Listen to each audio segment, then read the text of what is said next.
In this lesson, we'll figure out how to use the Flip Tank Shelf tool. So here's a brand new clean Houdini scene, just starting from scratch. And it's very, very simple. I'm going to come up here and control click on the Flip Tank Shelf icon. Give Houdini just a second. My viewport changes and it indicates that I have now created this basic flip tank. So what is this actually good for and how can I use this? Well, first off, let's see how we can define the shape of our flip tank. Notice that after the flip tank is created, Houdini automatically takes us into a node called Fluid Tank Initial. Now this is where we can set up the limits of our flip tank. Notice here I'm just bringing up the bottom of the tank. I can make it deeper, adding a lot more fluid in the tank. I can also reshape it using just the handles that are located here in the viewport. So I'm not 100% sure, but let's make a decent sized tank here. I can also go in here and type these parameters in directly. So let's just make our tank somewhere around, oh, I don't know, 16 by 16.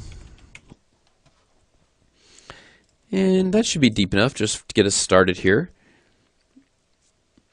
So what do we do with our flip tank now that we have it? I mean, if I hit play, nothing really happens. And I was just double checking that I had real-time playback turned on here before I did that.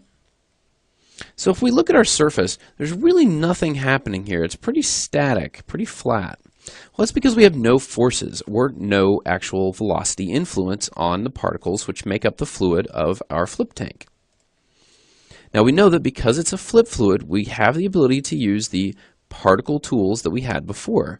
So we can always plug into this particle velocity input on the flip solver. Let's go ahead and do that and add in a pop wind.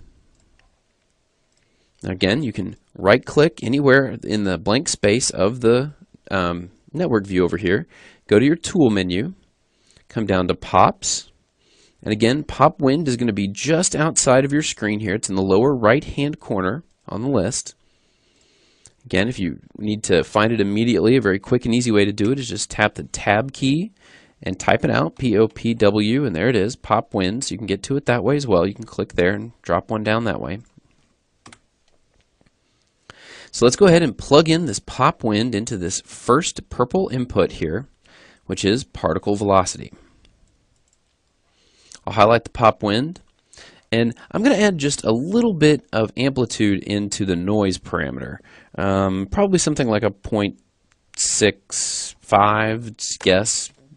Somewhere in there, 0.75 will work too, just anywhere, something to start that's less than 1. We want it just a little bit less than 1.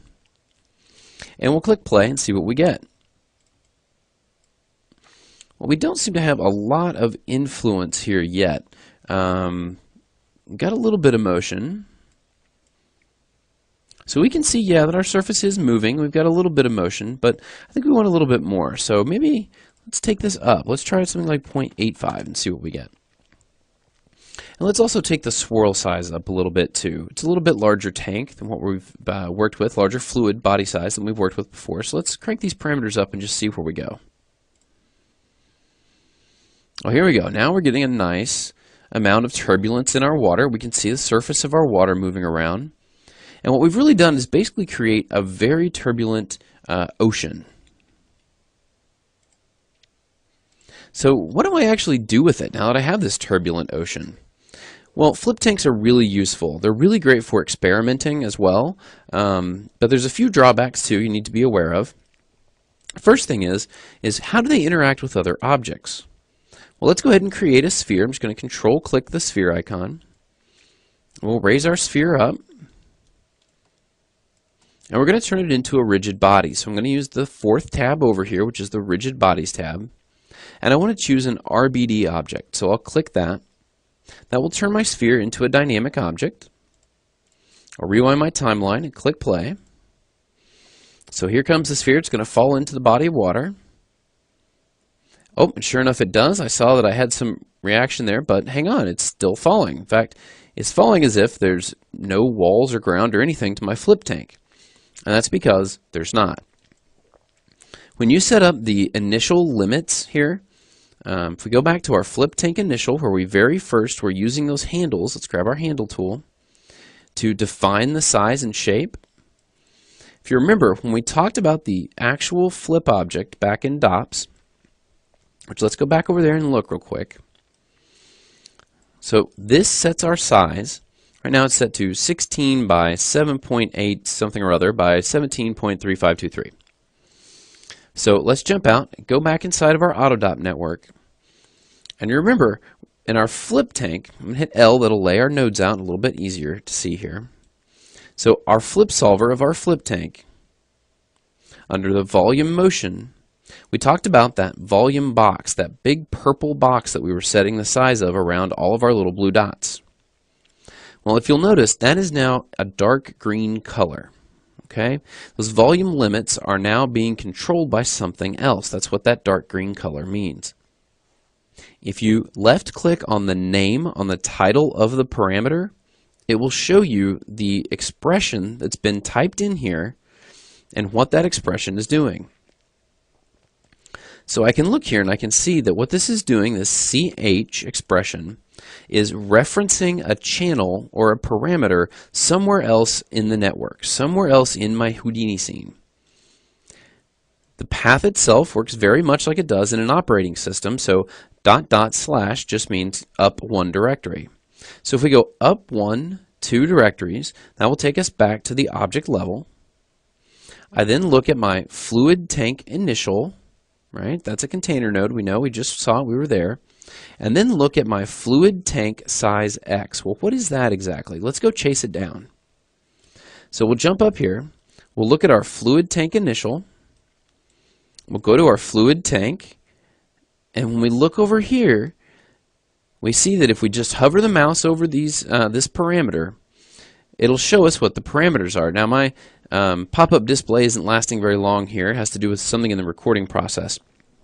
But at home, you should be able to just hover over that word size, and it will show you that the three parameters there are size X, size Y, and size Z.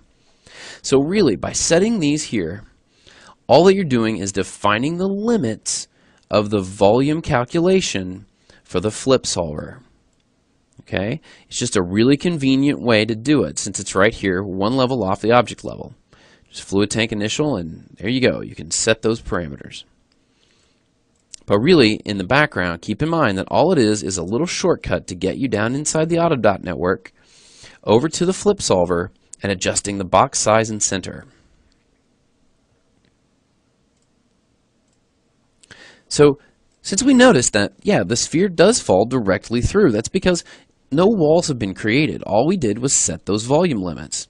If you need the sphere to hit the ground and roll around in the bottom of the ocean, you're going to have to use other tools. For instance, the ground plane tool. I'll just control-click here and create a ground plane. And I can set that ground plane so it's just at the bottom of my ocean floor. Now if I rewind and click play, the sphere still falls. It still has interaction with the surface, which we can see there by the splash. Let's stop this, rewind. Deselect my handle tool just by clicking on the selection tool here. We'll pan around a little bit and we'll look at that point of impact a little closer. So the sphere comes down. Yes, we can see that it does impact the surface of the water, causes a little splash, but now it doesn't roll through. Now the sphere is actually interacting with the ground plane and it's stopping there on the ground on the bottom of our ocean. So keep in mind that the flip tank is an excellent way of creating a contained fluid. The only problem is if you're having it interact with any other pieces of geometry, you'll need to create those fake walls. It's not actually creating walls or anything. It's actually just adjusting the volume limits of where that fluid can exist. Now what else can we do with our flip tank? What if we wanted to actually float something in this tank? Something like a boat or a yacht. That's what we're going to do in the next lesson.